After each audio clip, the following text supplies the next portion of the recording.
Assalamualaikum warahmatullahi wabarakatuh. Perkenalkan, nama saya Muhammad Arif Ibrahim dengan NIM 442210010068.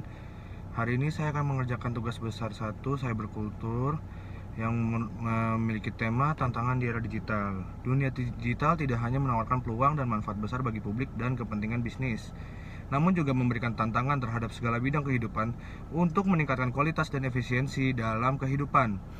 Penggunaan bermacam teknologi memang sangat memudahkan kehidupan, namun gaya hidup digital pun akan makin bergantung pada penggunaan ponsel dan komputer.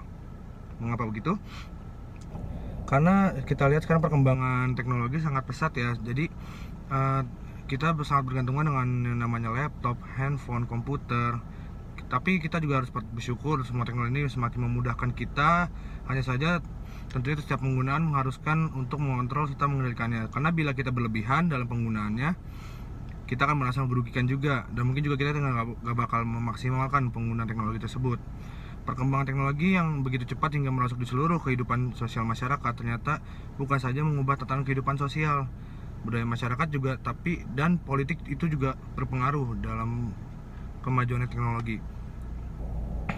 Kecanggihan teknologi yang dikembangkan oleh manusia benar-benar dimanfaatkan oleh para politisi yang ingin meraih simpati, seperti kampanye untuk menaikkan elektabilitas dan popularitas dapat dilakukan dengan fasilitas digital seperti salah satunya smartphone sekarang dengan fitur atau aplikasi yang canggih berhubung langsung ke jaring sosial yang mampu menghubungkan antara individu dengan yang satu dengan yang lainnya secara mudah.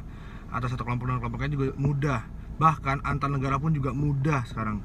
Mekanisme elektronik juga telah mengubah aktivitas dalam pemilihan pilkada, pemilu seperti kampanye. Sekarang kampanye bisa berbasis internet. Contoh, kita punya link WhatsApp atau link Instagram, dia posting di Instagram, TikTok, YouTube, itu menjadi fasilitas teknologi.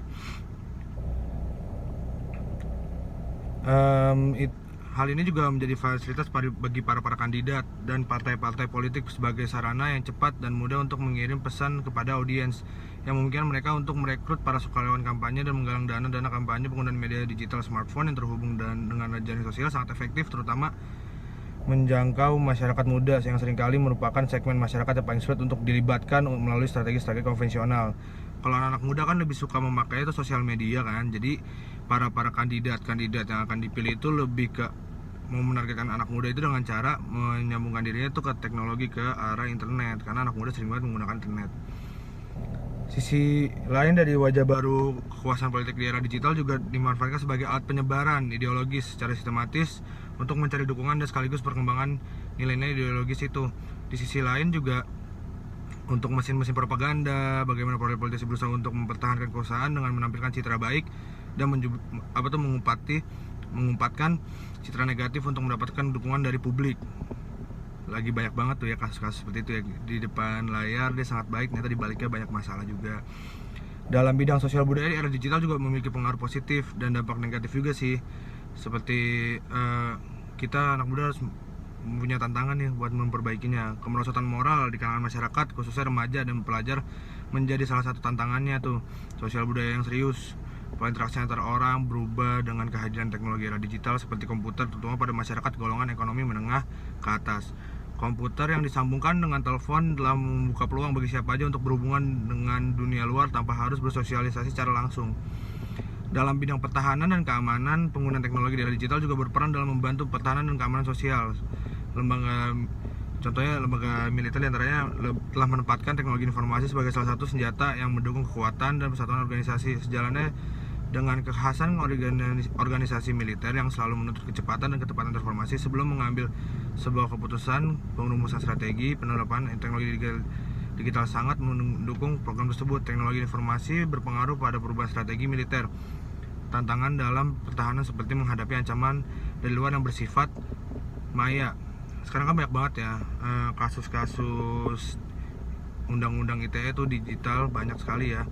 Seperti hacker tuh yang lagi rame sekarang kayak Berjoka. Dia bisa merusak sistem hingga sistem-sistem pemerintahan bisa dirusak, diretas untuk mendapatkan file-file tersebut. Banyak banget sekali hacker-hacker. Teknologi digital dikombinasikan dengan teknologi perang lainnya yang mungkin untuk menciptakan jenis perang yang secara kualitatif seperti penggunaan robot perang. Dalam bidang teknologi informasi sendiri, tantangan nyata pada era digital semakin kompleks karena berbagai bidang kehidupan membawa pengaruh-pengaruh yang bisa membuat perubahan di setiap sisi. Teknologi informasi merupakan bidang pengolahan teknologi dan mencakup berbagai bidang tetapi tidak terbatas, seperti proses, perangkat lunak komputer, sistem informasi, perangkat keras komputer, bahasa program, dan data konstruksi.